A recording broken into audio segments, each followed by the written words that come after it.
Good morning, class 8th. Students, in this class we are going to start a new chapter.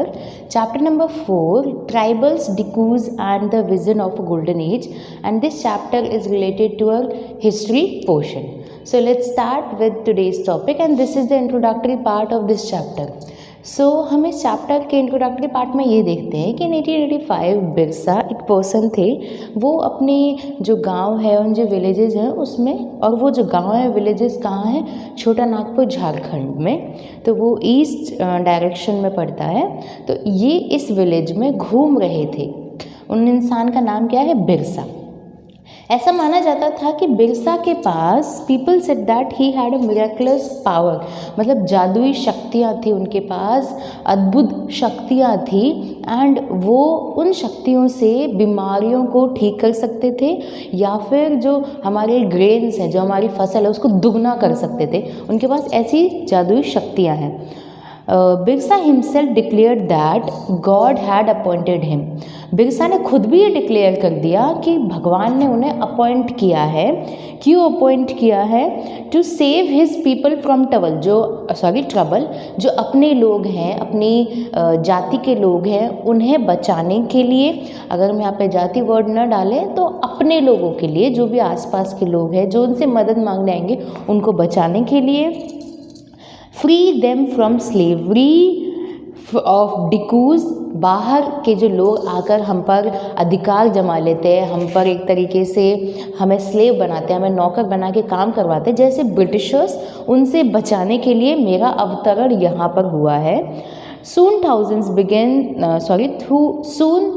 begin following Birsa, believing that he has Bhagwan and had come to solve their problems। तो बहुत सारे लोग, जब ऐसी बातें, मतलब ऐसा माना जाने लगा, तो थोड़े दिनों बाद ही, हम कहेंगे कुछ समय पश्चात ही, बिरसा के बहुत सारे मीन्स थाउजेंड्स में फॉलोअर होने लग गए, और वो आकर अपनी बातें, अपने सॉल्यूशंस निकलवाते थे, अपनी प्रॉब्लम्स बताते थे, और बिरसा उन्हें सॉल्व करते थे। और इस वजह से उन्हें किसकी पदवी मिल गई? भगवान की पदवी मिल गई।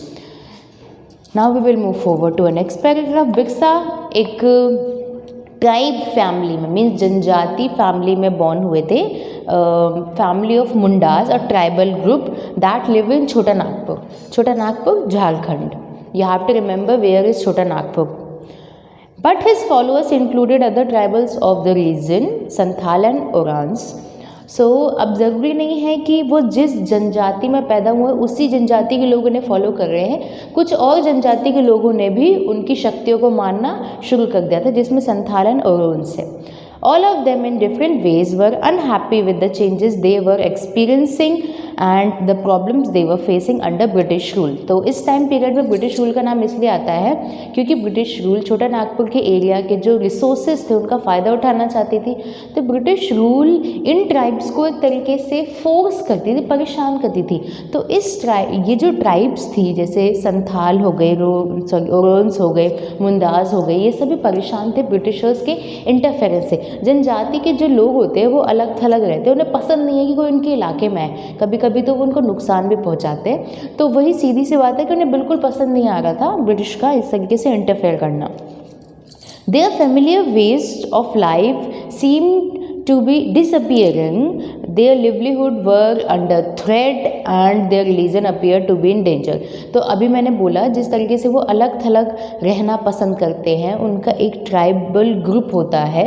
आप आ सकते हैं, आप उनके कल्चर को देख सकते हैं, जैसे हम लोग देखते हैं मैन वर्सेस वाइल्ड में जो बेयर ग्रिल्स है, वो अलग अलग ट्राइब्स में जाते हैं, रहते हैं, उनके बारे में हमें बहुत सारी चीज़ें डिस्कवरी में पता चल जाती हैं। तो वो क्या थोड़ा सा अलग रहते हैं। अब ब्रिटिशर्स के इंटरफेयर करने की वजह से वो जिस तरीके का जीवन यापन कर रहे थे उसमें डिस्टर्बेंसेस हो जाती है। उनकी जो फेमिलियर तरीका है रहने का, उसमें डिस्टर्बेंसेस हो रही है। उनके रिलीजन भी और उनका जो जीवन जीने का तरीका है वो भी खतरे में है। किनकी वजह से? ब्रिटिशर्स की वजह से। What problems did Birsa set out to resolve? अब बिरसा इस प्रॉब्लम को सॉल्व करने के लिए करते क्या है वो हम लोग देखेंगे। Who were the outsiders being referred to as Decus? Tribes तो हमने देख ली, अभी हमने 3 ट्राइब्स देखी। हमने बिरसा की ट्राइब्स देखी जिनका नाम था Mundas, and Santhal and Oraons tribes देखी। अब डिकूज कौन है, डिकूज को नाम तो दे दिया, बट डिकूज को किस पर्टिकुलर कम्युनिटी से बिलोंग करते हैं वो हम देखेंगे इस चैप्टर के अंदर। हु वर द आउटसाइडर्स, बाहर के लोग कौन है। जैसे हम अपने घर में 4 फैमिली मेम्बर्स रहते हैं, मदर, फादर, डॉटर एंड सन।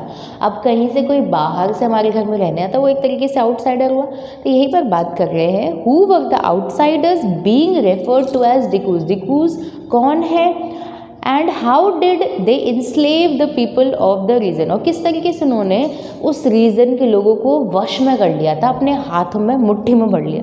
मुट्ठी में इन द सेंस कि वो उनकी बातें मानते थे, बाय हुक और क्रूक, मतलब फोर्सफुली या फिर प्यार से, जैसे भी कह दे। What was happening to the tribal people under the Britishers के अंडर ट्राइबल ग्रुप का क्या हुआ, क्या कंडीशंस थी, कैसे वो रह रहे थे, उन्होंने फिर अपोज में क्या किया, that we will discuss in this class. These are some of the questions you will read in this chapter. You have read about the tribal societies last year. हम लोगों ने क्लास 7 में ट्राइबल ग्रुप्स के बारे में देखा था। बहुत सारी ट्राइब्स आपके हिस्ट्री पोर्शन में एक चैप्टर था। Most tribes had customs and rituals that were very different from those laid down by Brahmins. अब अलग अलग जो कास्ट है या फिर अलग अलग ग्रुप्स हैं, कम्युनिटीज़ हैं, सब अपने रिलीजियस बिलीव्स की रेस्पेक्ट करते हैं। सबके अलग अलग रिलीजियस बिलीव्स होते हैं, तो इनके भी बहुत अलग रिलीजियस बिलीव्स थे, इनके भी अलग कस्टम्स एंड रिचुअल्स थे। These societies also did not have the sharp social division that were characteristic for caste societies. All those who belonged to the same tribe thought of themselves as sharing common ties of kinship.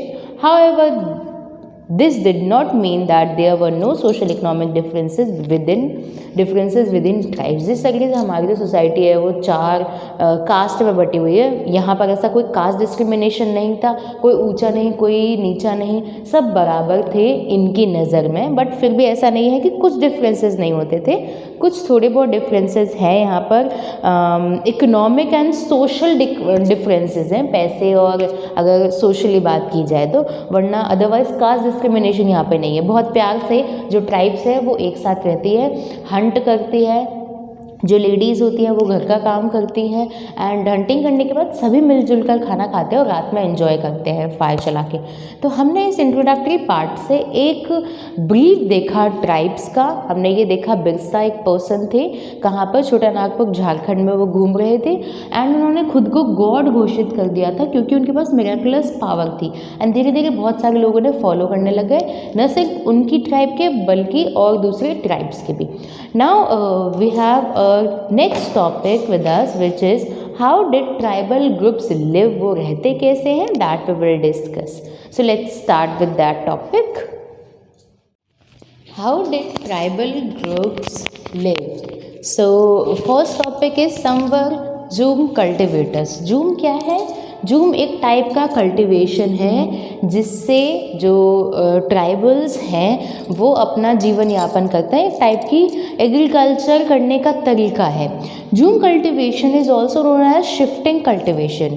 So now what do mean by jhum cultivation? So let's start with description that is given in your book.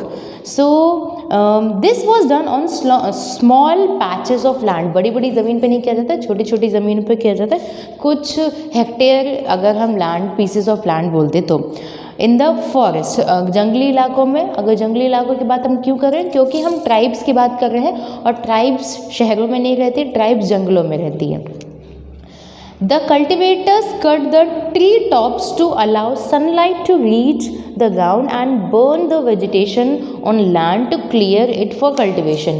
So tree tops means ये जो ऊपर के जो इनके parts हैं उनको cut कर देते हैं ये लोग, ताकि जो सनलाइट है, ये रहा सन हमारा, थोड़ी देर के लिए इतना छोटा सा सन से कॉम्प्रोमाइज़ कर लेते हैं। सो ये सन है, इसकी सनलाइट नीचे तक पहुँचे, इसलिए ये लोग टी टॉप्स को कट कर देते हैं ताकि सनलाइट लैंड सरफेस तक पहुँचे एंड जो वेजिटेशन ज़मीन पर है, वेजिटेशन ऑन द लैंड, उसको जला देते हैं।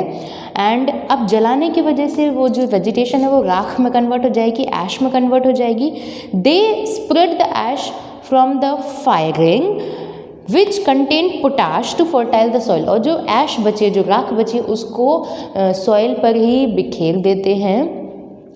किसमें, सॉरी उसमें, क्योंकि पोटेशियम की जो क्वांटिटी है वो बहुत अच्छी मात्रा में होती है एंड इससे जो हमारी सॉइल है वो फर्टाइल होगी, उर्वरता उसके अंदर आएगी। दे यूज़ द एक्स, मतलब जो कुल्हाड़ी है उससे ट्रीज़ को कट कर देते हैं and hoe to scratch the soil in order to prepare it for cultivation. And जो फावड़ा होता है, इस तरीके का थोड़ा सा डायग्राम थोड़ा सा अजीब है, बट इस तरीके का हुई मीन्स फावड़ा या कुदाली जिसे बोलते हैं, उससे ये लोग लैंड सरफेस एरिया को स्क्रैच करते हैं, मीन्स मिट्टी को ऊपर नीचे कर दिया ताकि जो हमारी कल्टिवेशन है उसके लिए लैंड को प्रिपेयर किया जा सके। They broadcast the seeds that is scattered the seed on the field instead of plugging the land and sowing the seeds। वो seeds को इस तरीके से एक एक करके बोते नहीं हैं, they broadcast the seeds। Once the crop was ready and harvested, they moved to another field। अब उन्होंने यहाँ पर कल्टिवेशन कर लिया। चलिए एक बार इनका कल्टिवेशन हम लोग करवा देते हैं, ठीक है। इन्होंने ही पूरा जला दिया, अच्छे से राख कर दिया और थोड़ा बहुत इनका जो खेती थी वो यहाँ पर हो चुकी है, ठीक है। ये एरिया में इन्होंने खेती कर लिया। अब खेती करने के बाद 2-3 साल वो यहीं पर रहेंगे, फिर वापस से कल्टीवेशन करेंगे। वो क्या करते हैं, यहाँ 2-3 साल उन्होंने कल्टीवेट किया, उसके बाद जो लैंड की फर्टिलिटी है वो थोड़ी बहुत गिर जाती है, तो वो क्या करते हैं, अब जाएंगे दूसरी जगह पे। अब क्या करेंगे, यहाँ की कैनोपी को काटेंगे, यहाँ के ट्री टॉप्स को काटेंगे और फिर यहाँ पर कृषि करेंगे। तो मतलब यहाँ से शिफ्ट किया उन्होंने, यहाँ से शिफ्ट करने के बाद वो यहाँ पर आ जाएंगे।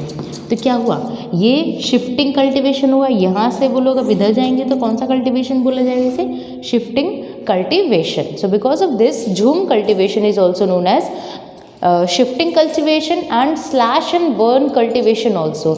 उन्होंने जलाया और फिर उसके बाद कल्टीवेट किया, slash and burn cultivation.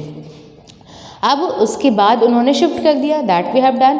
A field that had been cultivated once was left fallow for several years. तो इस वजह से जो उन्होंने उस ज़मीन को छोड़ा है, अब वो क्या हो जाएगी, हम उसे सेवरल ईयर्स के लिए उसे छोड़ देते हैं। अब now what do mean fallow, a field left uncultivated for a while so that the soil recovers fertility. तो हमने इस ज़मीन को छोड़ दिया, अब कुछ सालों के लिए हम छोड़ देंगे तो सॉइल है वो अपने आप फर्टाइल होने शुरू हो जाएगी, उसको अपनी फर्टिलिटी मिल जाएगी। जो अर्थ है ना वो बहुत ही अच्छा डिटॉक्स अपने आप को ही कर लेती है, हमें जितनी करने की ज़रूरत नहीं, हम तो उसे ख़राब और करते जा रहे हैं, उसकी जो क्वांटिटी क्वालिटी सब कुछ ख़राब करते जा रहे हैं। बट यहाँ पर हमने 2-3 साल के लिए सॉइल को छोड़ा, सॉइल अपने आप ही रिकवर हो जाएगी उसकी फर्टिलिटी को, जो हमने यूज़ करके जो एक तरीके से ख़राब कर दिया है। Shifting cultivators were found in the hilly and forested tracts of northeast and central India। अब north east and central India का एक बार मैप देख लेते हैं, एक थोड़ा रफ मैप बना देती हूँ मैं यहाँ पर।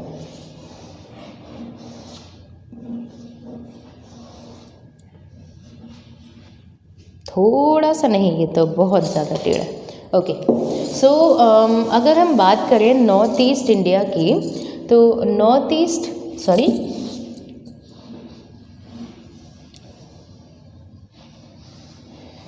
ये देखिए यहाँ बात की जा रही है, ये तो रहा नॉर्थ ईस्ट इंडिया, यहाँ पर हिली एरियाज़ हैं, ये रहा हमारा northern mountainous region. Because of this hilly areas and central India, इन वाले पार्ट्स पे MP, Jharkhand, Orissa, west Bengal, some part of Bihar and UP थोड़ा बहुत इंक्लूड कर दे तो इन पार्ट्स में क्या होता है, इन पार्ट्स में जूम कल्टीवेशन होता है ट्राइब्स के द्वारा। एंड ये हिली एरियाज़ में हो रहा है या फिर फॉरेस्ट वाले एरियाज़ में हो रहा है, तो इन्हीं इलाकों में ये दोनों चीज़ें पाई जाती हैं। The leaves of these tribal people dependent on free movement within forest and on being able to use the land and forest for growing their crops। अब ये तभी कर पाएंगे जब वो फ्रीली एक जगह से दूसरी जगह घूम पाएंगे, चल पाएंगे, ट्रैवल कर पाएंगे एंड लैंड एंड फॉरेस्ट को यूज़ कर पाएंगे फॉर ग्रोइंग देयर क्रॉप्स। अगर ब्रिटिशर्स आ जाते हैं तो वो उन पर अधिकार जमाएंगे, जो कि फिर उनका फ्री मूवमेंट हो नहीं पाएगा और फिर ये कल्टिवेशन भी एक तरीके से रुक जाएगा। That is only way they could practice shifting cultivation. जब तक उन्हें फ्री ना छोड़ा जाए उनके बिहाफ में, तब तक शिफ्टिंग कल्टिवेशन हो नहीं सकता। So by this class we have done the introductory part of this chapter and one topic, that is zoom cultivation, and in the next class we will discuss summer hunters and gatherers. So that's it for today's class. Thank you.